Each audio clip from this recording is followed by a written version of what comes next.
सागर तथागत भगवान बुद्ध के चरणों में श्रद्धा सुमन अर्पित करते हुए वह करोड़ों करोड़ों दलितों, पिछड़ों, दबे कुचलों के मसीहा, हमें कुर्सी पर बैठने का अधिकार देने वाले, अच्छे कपड़े पहनने का अधिकार देने वाले, वोट का अधिकार देने वाले, समाज में समानता का अधिकार देने वाले बाबा साहब के चरणों में श्रद्धा सुमन अर्पित करते हुए वह समाज में बहुजन क्रांति को आगे बढ़ाने वाले माननीय काशीराम साहब के चरणों में श्रद्धा सुमन अर्पित करते हुए शिक्षा के जनक माननीय ज्योतिबा फूले, माता सावित्रीबाई फूले, इस तरीके से दलितों, पिछड़ों समाज में जन्मे सभी गुरुओं, संतों, महापुरुषों को नमन करते हुए, क्योंकि समय थोड़ा कम है, मैं आप लोगों के बीच में अपनी बात रखना चाहता हूँ, इसलिए सभी संतों को, महापुरुषों को नमन करते हुए व श्रद्धा सुमन अर्पित करते हुए मैं अपनी बात करता हूँ। और यहाँ पे आए हुए मेरे सभी भाई,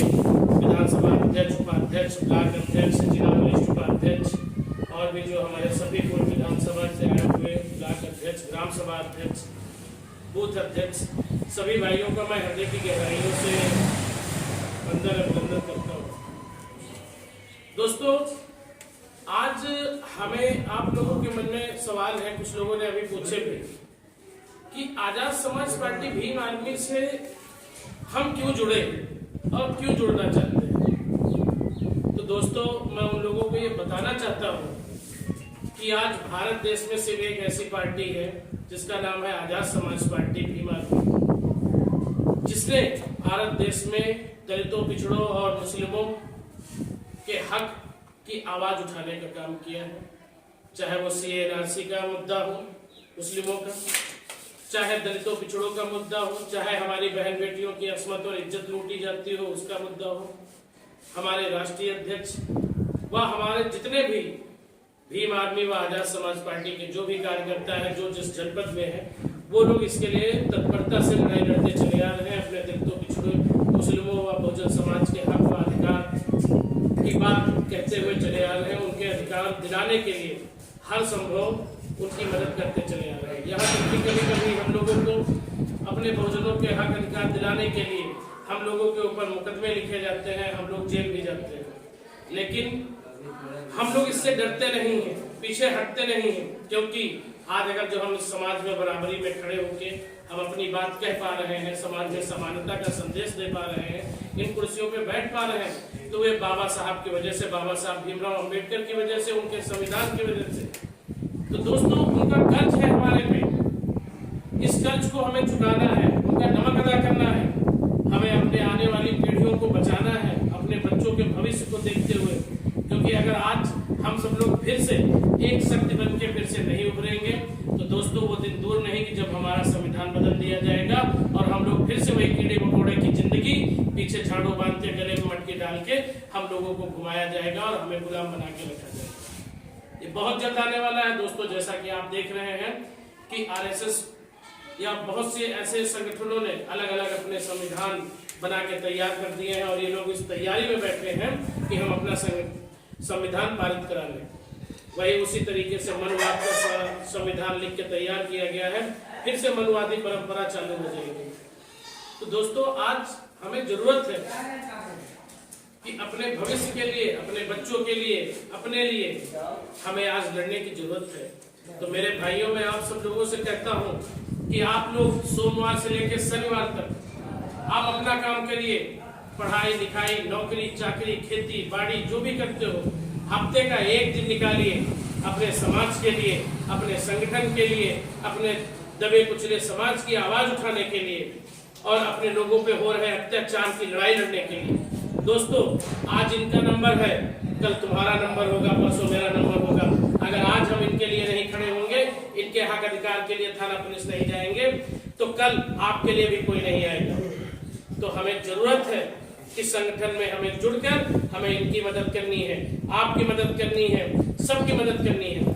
क्योंकि दोस्तों, आप लोगों को बताना चाहता हूँ, आज आप थाने जाते हो, अकेले एक एप्लीकेशन लेके जाते हो कि साहब मेरी FIR लिख लीजिए, आपकी FIR नहीं लिखी जाती है, आप हफ्तों थाने के चक्कर काटते रहते हो। कभी फला का फोन करवा रहे हो, कभी फला का फोन करवा रहे हो, कभी हलाली दलाली के चक्कर में 10,000 5,000 देकर आप लोग अपनी FIR लिखवाते हो, वो भी ढंग से लिखी नहीं जाती है। लेकिन दोस्तों आप लोगों को पता होना चाहिए, जो लोग भी फोन पे देखते हैं कि जहां भीम आर्मी आजाद समाज पार्टी का संगठन जाके खड़ा हो जाता है, 100 लोग 500 लोग 1000 लोग जिस थाने पे खड़े हो जाते हैं तो उसकी तुरंत FIR लिखी जाती है और तुरंत मुजरिमों को अरेस्ट किया जाता है। मैं आपके अपने उन्नाव जिले के बता रहा हूँ, आप लोगों को कुछ उदाहरण बता रहा हूँ, चाहे वो आपका बबुरहा कांड हो, पाठकपुर का कांड हो, जहाँ पे आपकी 2 बेटियां मार दी गई थी, तीसरी बेटी जिंदगी मौत से लड़ रही थी। भीम आर्मी आजाद समाज पार्टी ने वहाँ मोर्चा संभाला और उनको हर संभव मदद की, उनको न्याय दिया गया, माननीय राष्ट्रीय अध्यक्ष भी है। उसके बाद चाहे आपका यही बांगरमऊ का है, आपका जो फैसल हत्याकांड हो, जो पुलिस वालों ने उसको मारते मारते मार दिया, तो सबसे पहले हमारी भीम आर्मी आजाद समाज पार्टी रात के 9 बजे ही उनके घर पे पहुंची थी। हमारे यहाँ के विधानसभा अध्यक्ष शिवसागर लोग, भीम आर्मी के कार्यकर्ता सब लोग पहुंचे। 2 दिन लगातार यहीं पे रातों दिन सब लोग डटे रहे। फिर चाहे अपने फतेहपुर 84 में 5 लोगों को जो एक्सीडेंट करके मरवा दिया गया, उसमें वो हमारी पूरी टीम डटी रही और उनको न्याय दिलवाया गया, उसकी जांच करवाई गई, पीड़ित परिवारों को हर संभव मदद पहुंचाई गई। उसके साथ चाहे अकरमपुर का कांड हो, उन्नाव का, चाहे शुक्लागंज का कांड हो, तो और चाहे आपके यहाँ काशीराम कॉलोनी का जो अभी पूजा हत्याकांड हुआ, तो उसको खुलवाने के लिए सबसे पहले एप्लीकेशन, उनकी मदद करने के लिए सबसे पहले एप्लीकेशन अरविंद राजवंशी ने अपने हाथ से लिखी थी उनकी मदद करने के लिए। और तब जाके जब उनके मैंने GRX पैक्स करवाया और उनकी मदद की, फिर जब उसमें भी नहीं मिली कामयाबी, तो वो लोग आगे लखनऊ भेजा गया, वहां से जाके तब वो बात आगे बढ़ी। इस तरीके से फिर उनको न्याय उनको भी दिलवाया गया और आज उनके हर संभव मदद की लड़ाई लड़ी जा रही है, माननीय राष्ट्रीय अध्यक्ष भी है। तो दोस्तों आज हमें जरूरत है, आज हम सब लोग अगर जो मिल के आवाज नहीं उठाएंगे, काम नहीं करेंगे, एक दूसरे की परेशानी में खड़े नहीं होंगे, तो कल वो दिन दूर नहीं जब आप पे भी मुसीबत आएगी। आज इनको तोड़ा जाएगा, कल इनको तोड़ा जाएगा, परसों इनको तोड़ा जाएगा। तो दोस्तों आज हमें एक यूनिटी की जरूरत है। एक बचपन में कक्षा 1 में एक कहानी थी, एक किसान था, उसके 4 बेटे थे, उसने सब सारे बेटे उसके झगड़ते रहते थे, तो उसको हमेशा कहा, उसने उसके पिता ने कहा कि बेटा जाओ सब लोग 1-1 लकड़ी लेके आओ। सबसे कहा इसको तोड़ो, सब बेटों ने 1-1 लकड़ी तोड़ दी। फिर उनके पिताजी ने कहा जाओ 1-1 लकड़ी और लेके आओ। फिर लेके आए, फिर वो 4 लकड़ियां हो गई। उनसे कहा इनको बांध दे रस्सी से, फिर कहा लो बेटा तोड़ो। कोई बेटा उसको नहीं तोड़ पाया। तो वहां पे दिखाया गया था कि ये संगठन का पावर है, कि अगर आप संगठित ऐसे रहोगे तो आपको कभी कोई तोड़ नहीं सकता। तो दोस्तों आज हमें संगठित होने की जरूरत है, हमें जुड़ने की जरूरत है और अपने हक और अधिकार, अपने संविधान को बचाने के लिए आज हमें आगे आने की जरूरत है। और कुछ बातें और, जैसे कुछ लोग कहते हैं भीम आर्मी आजाद समाज पार्टी में जुड़ने का क्या फायदा। दोस्तों आज तक हम लोग 10 सालों से 20 सालों से सपा, बसपा और अन्य पार्टियों में काम करते चले आ रहे हैं, लेकिन जब हम पे मुसीबत आती है तो क्या बताइए, कोई नेता विधायक रात में थाने कोतवाली तक आपके पास मदद करने आता है? आज तक आया कोई? बताइए, आया कोई नहीं आता है। लेकिन दोस्तों आज देश में यह स्थिति है कि आज अगर किसी पे मुसीबत आती है और जो संगठन से जुड़ा है और जो भीम आर्मी को जानता है, तो सबसे पहले भीम आर्मी और आजाद समाज पार्टी को फोन करता है, कहता है सर हमारे साथ ये मुसीबत हो गई है, आइए हमारी मदद करिए। तो हम लोग उसकी एप्लीकेशन से लेकर FIR कराने तक, एप्लीकेशन भी, क्योंकि हमारा दलित समाज है, पढ़ा लिखा नहीं है, उसको पता ही नहीं कि एप्लीकेशन कैसे लिखनी है, हम किस तरीके से एप्लीकेशन लिखेंगे तो इसमें अच्छी धाराएं लगेंगी।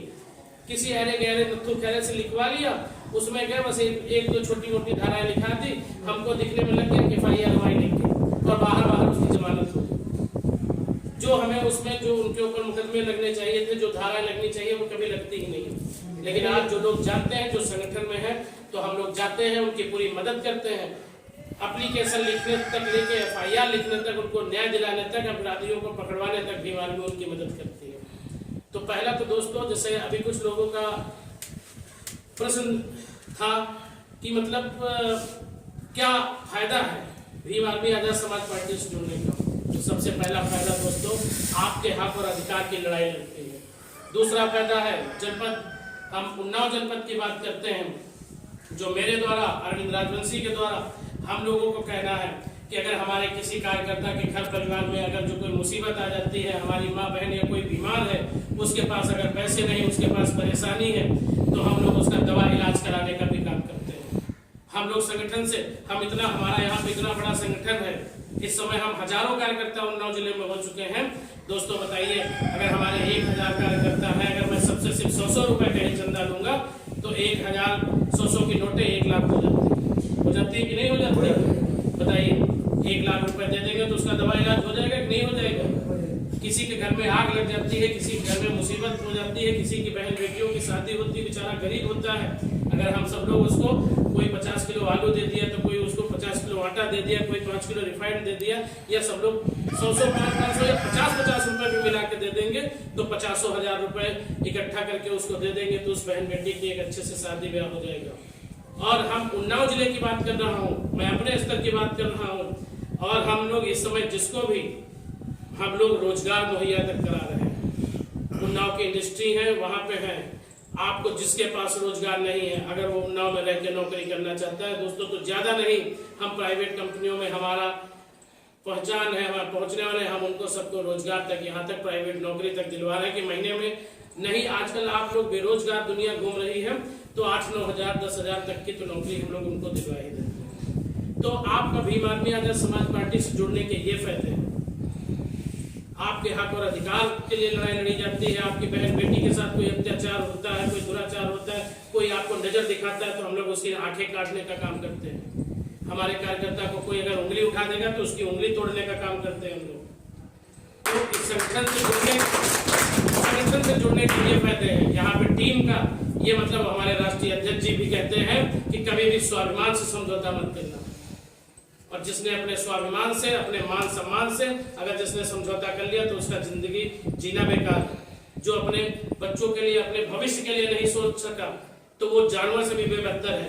जानवर भी ऐसे होते हैं कि आप लोग, मैं गांव की ही बात बताता हूँ, कुत्तों को देखा होगा तुमने, कुत्तों में क्या होता है कि जब उसके बच्चे होते हैं, पिल्ले भूखे होते हैं, तो जो उनकी माँ होती है तो कहीं से वो खाना भर के लाती है, फिर कुत्तों के सामने, अपने बच्चों के सामने निकाल देती है, जिसमें वो खा ले। ठीक है, तो जब वो लोग अपने बच्चों के लिए सोच सकते हैं, एक चिड़िया होती है, जाती है, बच्चा घोंसले में बैठा होता है, लाती है और अपनी चोंच से उसको दाना देती है, तो क्या हम लोग अपने बच्चों के भविष्य के बारे में नहीं सोच सकते हैं? और लेकिन आज अगर जो हम लोग ऐसे ही हराम की खाने की आदत डालते रहे और अपने शरीर को बर्बाद करते चले गए, क्योंकि भाई राशन मिल रहा, तेल मिल रहा, नमक मिल रहा, कुछ लोग कहते हैं कि चलो ठीक है, राशन, तेल, नमक, चावल, गेहूं मिल गया, खा लो, और जाओ महिलाओं से कह दिया जाओ खेत से सरसों तोड़ लो, जाओ खेत से बथुई तोड़ लो, शाम की सब्जी बन गई, काम करने जा नहीं रहे हो, शरीर बर्बाद, शरीर बेकार होता चला जा रहा, काम करने की स्टेमिना खत्म होती चली जा रही है। आप बताइए, बाद में आप काम कर दोगे? सब स्टेमिना खत्म हो जाएगा जब आप काम करने की हिम्मत ही नहीं रह जाएगी, आप थक जाओगे, तो जिंदगी भर की यही हराम की खाओगे। बाद में जब तुम्हारे घर में कोई मुसीबत पड़ जाएगी, कोई बीमार पड़ जाएगा, बहन बेटी की शादी पड़ जाएगी, तो मजबूरी में जो पुश्तैनी बीघे तो बीघे खेती होगी हमको बेचनी पड़ेगी। भाई वो बेच के बहन बेटी की शादी कर देंगे, उसके बाद तुम्हारे बच्चे क्या करेंगे? दूसरों की गुलामी। जो गुलामी प्रथा थी भाई, दूसरों के खेत हम जोतते थे और उसका लगान देते थे, जब मर्जी हुआ खेत दिया, जब मर्जी हुआ उन्होंने खेत नहीं दिया, तो फिर से हमको वही गुलामी करनी पड़ेगी, दूसरों के खेत जोतने पड़ेंगे। पैसा होगा नहीं तो हम बच्चों को पढ़ाएंगे लिखाएंगे क्या? हमारा समाज फिर से गरीब होता चला जाएगा। तो इसके लिए मेरे दोस्तों, मेरे भाइयों, सोचो और ये देखो कि आज देश का ऐसा कौन सा नेता है जो आपकी मदद करने के लिए आता है? ऐसे कौन से नेता का संगठन है और समूह है जो आपकी मदद के लिए खड़ा होता है? आपने आज तक 20 सालों से आपने सबको वोट देके बहुत देख लिया, सबकी मदद करके देख लिया, एक बार इस संगठन से तो जुड़ के देखो। आप बताइए, आपके पास पहले हम लोगों ने काम किया है तब आज आपके पास आए। भीम आर्मी पिछले 5-6 सालों से आपके बीच में काम कर रही है, आजाद समाज पार्टी तो अभी 2 साल से है। आप बताइए, माननीय राष्ट्रीय अध्यक्ष जी ने और उनके सैनिकों ने, भीम आर्मी के लोगों ने काम किया कि नहीं किया? लोगों की हक और अधिकार की आवाज उठाती कि नहीं आवाज उठाती है? लेकिन जब आप हमें बताओगे, अब जब हमें पता नहीं तो हम क्या सपने थोड़ी देखेंगे। और दूसरी चीज जो हमारे कार्यकर्ता, मैं उनसे कहना चाहता हूँ, चाहे कोई काम हो वो काम पहले बंद कर देना। सबसे पहले अगर जो अपने बहुजन समाज के लोगों पे कोई मुसीबत आए तो उनकी मदद करने आपको पहले पहुंचना है। ये माननीय राष्ट्रीय अध्यक्ष जी कहते हैं, क्योंकि अभी वो जब काशीराम कॉलोनी आए थे तो उन्होंने एक बात कही थी, मैंने सुना था, उन्होंने कहा था मेरे लिए चुनाव बाद में है, मेरे अपने लोग पहले हैं। ये मेरा परिवार है। आप मेरे पहले चुनाव तो बहुत बार हम लड़ लेंगे, MP MLA विधायक हम जब चाहेंगे तब बन जाएंगे, लेकिन मेरे लिए मेरा परिवार, मेरा समाज पहले है। तो दोस्तों, हमें अपने इस समाज से, इस परिवार से जुड़ना है। बहुत से लोगों ने, मनवादियों ने हमको तोड़ा, जातियों में बांटा, हमको अलग कर दिया, लेकिन अब हमें ऐसे नहीं बंटना है। भाई ने इस बार साइकिल रैली चलवाई थी, उसका मकसद क्या था? जाति तोड़ो समाज जोड़ो, यही मकसद था ना। तो अब हम सब लोगों को इसी मकसद पे, इसी भावना पे काम करना है। और हम लोगों को अब ये नगर पंचायत के चुनाव आने वाले हैं, नगर पंचायत चुनाव की तैयारी करनी है। सारे हमें वार्ड अध्यक्ष बनाने हैं, नगर अध्यक्ष बनाने हैं, फिर उसके बाद में हमें ग्राम सभा अध्यक्ष, बूथ अध्यक्ष बनाने हैं। जैसे कि हमारे तेज तर्रार विधानसभा अध्यक्ष सफीपुर राजेंद्र गौतम जी अपने विधानसभा में अपने ब्लॉक कमेटी भी गठित कर ली है, ग्राम सभा कमेटियां गठित कर रहे हैं और बूथ कमेटियां भी गठित कर रहे हैं। इनकी रोज मीटिंग्स हो रही है। तो विधानसभा के लोगों, मेरे भाइयों, आप सब लोग एक नए सिरे से, एक नए जोश के साथ, क्योंकि चुनाव जब खत्म होता है तो फिर से एक नए सिरे से हमें काम करने की जरूरत होती है। जो हमारे निष्क्रिय हैं, जो काम नहीं करना चाह रहे, उनको उसी स्थिति पे छोड़ दीजिए और आप लोग आगे बढ़ते जाइए। दूसरों के रोग प्रत्यारोप एक दूसरे पे लगाना छोड़ दीजिए कि सर वो काम कर रहा है, वो नहीं कर रहा। हम क्या कर रहे हैं, मुझे ये देखना है कि हम क्या कर रहे हैं। तो हमें आगे बढ़ना है, ज्यादा से ज्यादा लोगों को जोड़ना है और ज्यादा से ज्यादा हमें समय निकाल के अपने समाज संगठन के लिए काम करना है। शाम को हम दुकान पे खड़े हैं, दुकान पे अगर जो हम कुछ भी खा रहे हैं, पी रहे हैं, तो वहां पे खड़े होकर हम चर्चा कर सकते हैं। रिश्तेदारी में गए हैं, लोगों से मिलने, चाय पे बैठे हैं, चाय पे चर्चा कर रहे हैं कि मैं तो बीमारी से जुड़ा हूँ, मैं तो आजाद समाज पार्टी से जुड़ा हूँ, कोई बात होती मेरी तो मदद होती, तुम यहाँ जुड़ो। वो तुम्हारा रिश्तेदार चाहे जिस जिले में रहता हो, वहाँ पे मेरी टीम है, वहाँ के मैं नंबर मैं दूंगा, तुम्हें नंबर दूंगा, आप उनको वहाँ जोड़ो। आप जिस विधानसभा में आपका रिश्तेदार रहता हो, बहन बहनोई, फूफा मौसाद, जो भी रहता हो, आप बताइए, मैं नंबर दूंगा, उनको वहाँ की टीम से जोड़िए। और हर कोई अपने घर पे इस तरीके का एक झंडा जरूर लगवाइए।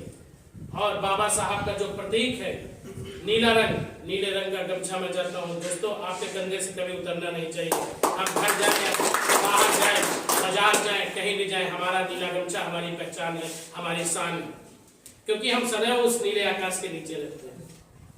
ठीक है।